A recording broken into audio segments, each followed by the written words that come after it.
Jenny তার বান্ধবীর x বয়ফ্রেন্ডকে ফলো করতে একটি বারে আসে। সে জানতে চাইছিল এখন ওই ছেলে কাকে ডেট করে। হ্যাঁ, ওই ছেলেকে দেখতে পেয়েছি। ওকে, তাহলে আমাকে আপডেট দিস। Bye. Hi handsome, don't touch me. আরে ম্যাডাম, উনি আপনাকে রিজেক্ট করেছে, আমি তো আছি।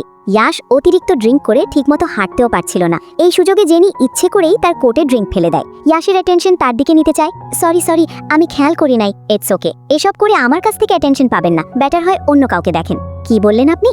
বাইরে এসে ইয়াশের বমি বমি ভাব হতে শুরু করে। হাই কিউটি, আমাদের রেখে কোথায় যাচ্ছ? তোদেরকে মজা দেখাচ্ছি, দাঁড়া। ওই ডিশুম, এটা আমি কি করলাম? তাড়াতাড়ি পালাই। ওয়েট, যে আমাকে বিপদে হেল্প করতে চাইলো, এখন তাকে রেখে পালানো কি ঠিক হবে? Are you crazy? এটা তুমি কি করলে? আমি আপনাকে মারতে চাইনি, আমি তো ওই শয়তানগুলোকে সাইজ করতে চাইছিলাম। তার জন্য সরি। তুমি আমাকে সরি বললে? হ্যাঁ, ঠিক আছে, বুঝতে পেরেছি। বলে ইয়াশ সেন্সলেস হয়ে যায়। এই যে উঠুন, এখন কি করব?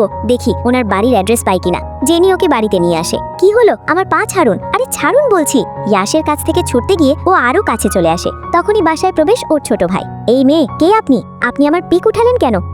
এখন আমি আসি। এই প্রথম দেখলাম ভাইয়া কাউকে বাসায় এনেছে। নিশ্চয়ই আপনি তার খুব কাছের কেউ। ও আচ্ছা, আমার হবু ভাবি। আমি তো ভুলেই গিয়েছিলাম। আমার তো তোমাদের মধ্যে থেকে লাভ নেই। আরে ভুল বুঝছেন। Bye bye. ধুর, এখন আমি কি করব? আহা, ঘুমও তো পাচ্ছে। মাম্মি, ভাইয়ার গার্লফ্রেন্ড আছে, তোমরা তাড়াতাড়ি আসো। এখন আবার কে কল করলো?